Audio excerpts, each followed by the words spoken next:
تو ملعونوں کا عرس ملعون ہی منایا کرتے ہیں. اللہ صحابہ کو داڑیوں سے پکڑ کر زمین پر گھسیٹنا یہ دینی خدمات ہیں. قرآن کی توہین کرنا یہ دینی خدمات ہیں. صحابیات پر بکواس کرنا یہ دینی خدمات ہیں. وَإِنَّا لَهُ لَحَافِظُونَ.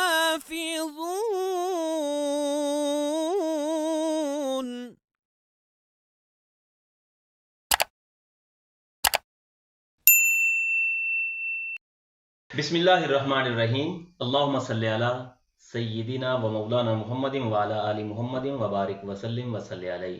حضرات گرامی قدر السلام علیکم ورحمۃ اللہ وبرکاتہ.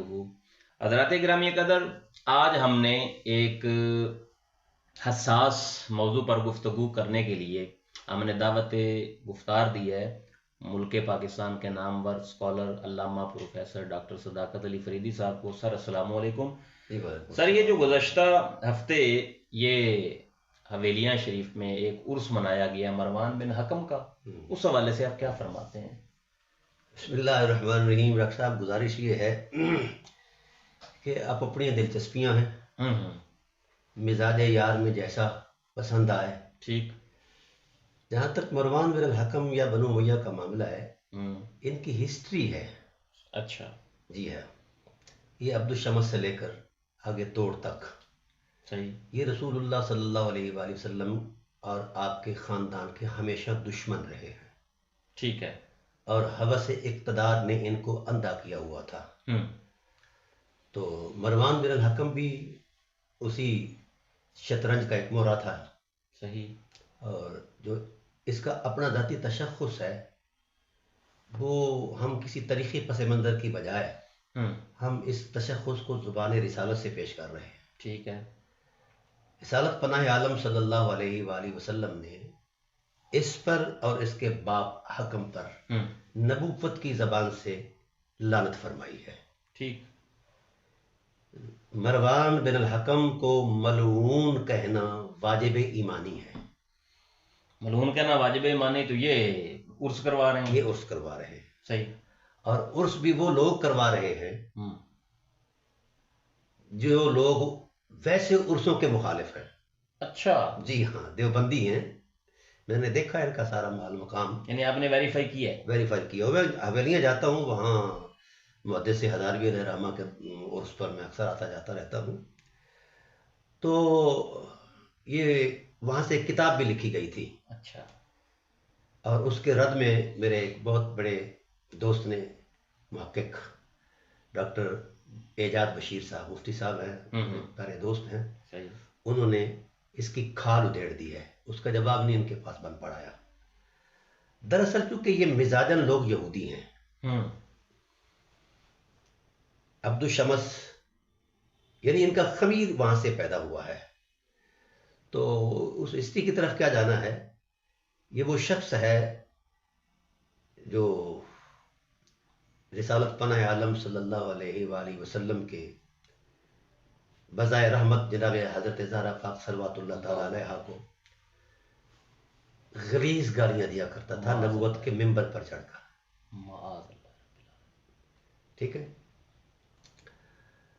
اور صحابہ کو اکساتا تھا کہ آؤ علی پر لعنت کرو. اچھا. جی ہاں. اور پھر ساتھ ساتھ یہ ہے کہ یہ اتنا کمینہ سرشت آدمی تھا کہ اس نے شریعت کو بدل دیا. شریعت میں جو خطبات عید کا ایک تسلسل ہے یا دیگر خطبات کا، اس کو اس نے بدلا، سنت کو بدلا، مسخ کیا، صرف اس بنیاد پر کہ لوگ اس کی بک بک نہیں سنا کرتے تھے. یہ ممبر پر چڑھتے ہی بھونکنے لگ جایا کرتا تھا. اچھا. اور اصحاب رسول علیہ رضوان کی غیرت کیسے برداشت کرتی؟ تو وہ نہیں جاتے تھے، وہ عین جماعت کے وقت جاتے تھے. تو اس کمینہ سرشت آدمی نے نماز کا وقت بدل دیا، خطبہ نماز کے فوراً بعد رکھ لیا یا رد و بدل کر دی، صرف اس بدماشی کی بنیاد پر کہ یہ لوگ مجبور ہو جائیں گے اب خطبہ سننے کے لیے. اچھا. اور اس میں صرف سب و شتم ہوتا تھا. ویسے بھی ہماری کتاب آپ کو علم ہے کہ وہ سارے جہان میں پھیل چکی ہے، منصب علی. تو یہ گالی گلوچ تو بنو امیہ کا کہ مزاج اور خمیر تھا. اور ہم نے صحیح الاسناد احادیث سے اس بات کو واضح کر دیا ہے. یہ ہے ان کا ایک دینی مزاج. مروان بن حکم کے بارے میں آپ پرٹیننٹ آپ بتائیں نا کہ وہ آپ اس کو یہ جو عرس انہوں نے منایا اس حوالے سے آپ کیا دیکھیے جی عرس منایا جاتا ہے ہمیشہ ہمارے ہاں جو اہل سنت کے ہاں عرس کا ایک معروف طریقہ ہے وہ یہ ہے کہ صاحب عرس کی دینی اخلاقی روحانی خدمات کو بیان کیا جاتا ہے تاکہ لوگوں کو رغبت ہو اور ذکر فکر اور کوئی صاحب کردار ہو. کوئی صاحب کردار ہو. صحیح. تو ان کے کرداروں میں صرف اسلام دشمنی کے علاوہ کچھ نہیں ہے. تو یہ چونکہ مولوی جو ہیں یہ حویلیاں والے مولوی جو ہیں یہ اصلاً اسلام دشمن ہیں. اچھا. اور یہ فطرتاً یہودی بھی ہیں جنہوں نے عرس منعقد کروایا. ہے. ہاں. صحیح.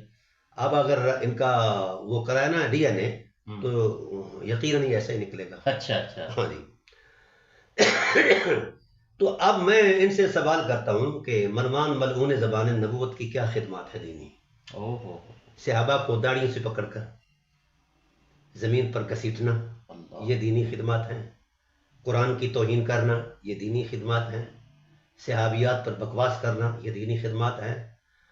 اہل بیت نبوت پر سب و شتم کرنا اور زہرا پاک یہ کمینہ یہاں تک چلا گیا کہ سامنے بٹھا کر نا حسنین کریمین کو کہا کرتا تھا کہ اہل بیت ملعون ہیں.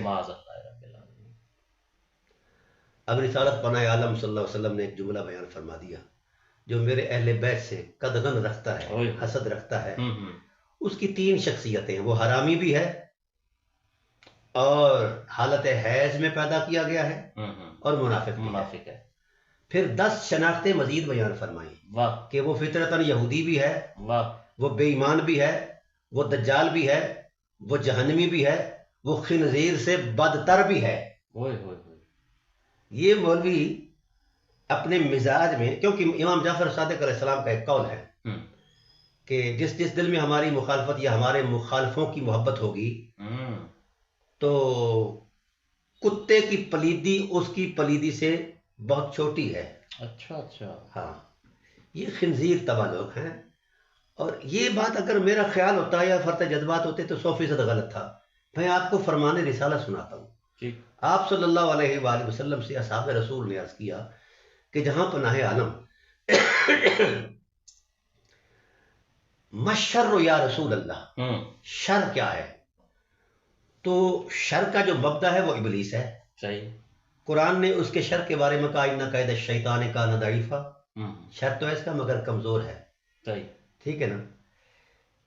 مولوی کو آپ صلی اللہ علیہ وسلم نے فرمایا لا تسالونی عن شر, شر کی بابت سوال نہ کرو, خیر کی بابت سوال کرو, میں خیر کا رسول. انہوں نے کہا کہ ہم شر کی شناخت چاہتے ہیں, دیکھنا چاہتے ہیں. ہاں دیکھنا چاہتے ہیں. تو آپ صلی اللہ علیہ وسلم نے بڑا خوبصورت جملہ فرمایا ان اشر الشر العلماء. کائنات کا بدترین شر مولوی ہے, بدترین شر. اور اس وقت کا مولوی ملا اعظم جو تھا وہ اسی طرح کا تھا. تو وہ اہل بیت علیہ السلام سے قدغن کھاتا تھا. اور صحابہ کرام کہتے ہیں کنا نعرف المؤمنین بحب علی وکنا نعرف المنافقین ببغض علی. صحیح بخاری کے اندر یہ حدیث ہے کہ علی ہی معیار ایمان تھے. جو ان سے محبت کرتا تھا ہم اسے مومن سمجھتے تھے, جو ان سے نفرت کرتا تھا ہم اسے منافق سمجھتے تھے, خواہ امام کعبہ کیوں نہ ہو. تو یہ معیار ایمان ہے. زہرا پاک تو پھر بظاہر رسول ہیں. ان کو ہم کہاں سے شروع کریں اور کہاں تک لے جائیں. ان کے مقامات کے لیے تو کائنات کے دریچے بہت چھوٹے پڑ جاتے ہیں, آسمان کی وسعتیں بہت کم پڑ جاتی ہیں. اتنی بڑی ذات جو بظاہر رسول ہے, حسنین کی ماں ہے, زوجہ علی المرتضیٰ ہے, ممبر نبوت پر, یہ کیا کمینہ پن ہے. آئے بھی نبی کے نام کے ٹائٹل میں چھپ کر, اور دشمنی بھی حملہ بھی نبی کی آل پر کر رہے ہیں, نبی کی ذات پر کر رہے ہیں. حضور اہل بیت پر جو لگانا, اعتراض کرنا یا گالی گلوچ کرنا, سب و شتم کرنا, ان سے بغض رکھنا, یہ براہ راست رسول کی ذات سے ایسا کرنا ہوتا ہے. امام حاکم نے تو یہاں تک فرما دیا نا فَإِذَا خَالَفَتْهَا قَبِيلَةٌ مِنَ الْعَرَبِ فَصَارُوا حِزْبَ إِبْلِيسَ. کہ جب کوئی اہل بیت سے مخالفت کرتا ہے تو وہ شیطان بن جاتا ہے, وہ ابلیس ہو جاتا ہے. لیکن ابلیس کا شر چھوٹا ہے, ملا کا شر اس سے بھی بڑا ہے. کیونکہ حضور نے ابلیس کو صرف شر کہا ہے اور ملا کو اشر الشر کہا ہے, بدترین شر, اس سے پلید ترین. اور پھر ایک اور حدیث سناتا ہوں مسلم بن حنبل کی. فرمایا شرار الخلق العلماء، اللہ، خدا کی بدترین مخلوق میں سے سب سے بدترین مخلوق مولوی ہے، اس طرح کے ہیں. اس طرح کے ہیں. جو یہی ہے نا کہ دیکھو ابھی 3 رمضان مبارک گزرا ہے، کبھی اس کمینہ سرشت کو یہ حیا آئی ہے کہ حضرت زہرا پاک کا وصال اس میں ہوا ہے. اللہ اکبر. ابھی کل جو ہے اس محسن عالمین مخدومہ اسلام، اللہ، مخدومہ کائنات حضرت خدیجۃ الکبریٰ کا وصال ہے. اللہ، اس کو حیا آئے گی کہ کل ان کے عرس پر بھی اس کا بھی ان کا عرس بھی منایا جائے. یعنی یہ دشمنان اہل بیت ہیں اور ان کو ملعون سمجھنا واجب ایمانی ہے. اس پر تو میں انشاءاللہ بحث کروں گا 2 گھنٹے. چلیں ہم نے جو ہے نا آپ کا میسج ہاں اپنے اس پلیٹ فارم سے ان کو دے دیا ہے. ہاں میں یہ ہم ایک دعا گزارش کرتے ہیں. گزارش ضرور جی، کرنا جی. چاہتا ہوں. یہ باتیں جو میں نے کی ہیں اپنے خیالات سے فرط جواز سے نہیں کی ہیں، میں نے حدیث کی روشنی میں کی ہیں. صحیح مسلم کے اندر حدیث ہے کہ حضرت سعد بن سعد جو ہے ان کو بلا کر کہا جاتا ہے کہ آؤ علی کو گالی دو، گالی نہیں دیتے تو کم از کم لعنت تو کر دو نا. معاذ اللہ. تو یہ چیزیں میں نے یہ چیزیں جو اسٹیبلش ہو چکی ہیں. میں نے کتاب جو لکھی ہے اس کے اندر یہ چیزیں موجود ہیں. تو ملعونوں کا عرس ملعون ہی منایا کرتے ہیں. اللہ، یہ جملہ ہے، یہ جملہ ہے، سمجھے؟ ٹھیک ہے نا. اور جس کو رسول ملعون کہے اس کو اگر کوئی ملعون نہیں کہتا تو وہ خود ملعون ہو جاتا ہے. اللہ اکبر. کیونکہ رسول پر ایمان ہی ختم ہو جاتا ہے اور اہل بیت کی دشمنی میں خاص کر. تو اس لیے ان ملعونوں کو ملعون کہنا پوری امت پر واجب ہے. اللہ، اگر نہیں کہے گی امت تو ملعون قرار پائے گی. بڑے اچھے اور احسن انداز میں ڈاکٹر صاحب نے بات کلیئر کر دی کہ مروان بن حکم کا عرس منانے والے کون ہیں. حضرات ذی وقار، آج تک کے لیے یہی. مزید انفارمیٹیو ویڈیوز دیکھنے کے لیے ہمارے ساتھ رہیے گا.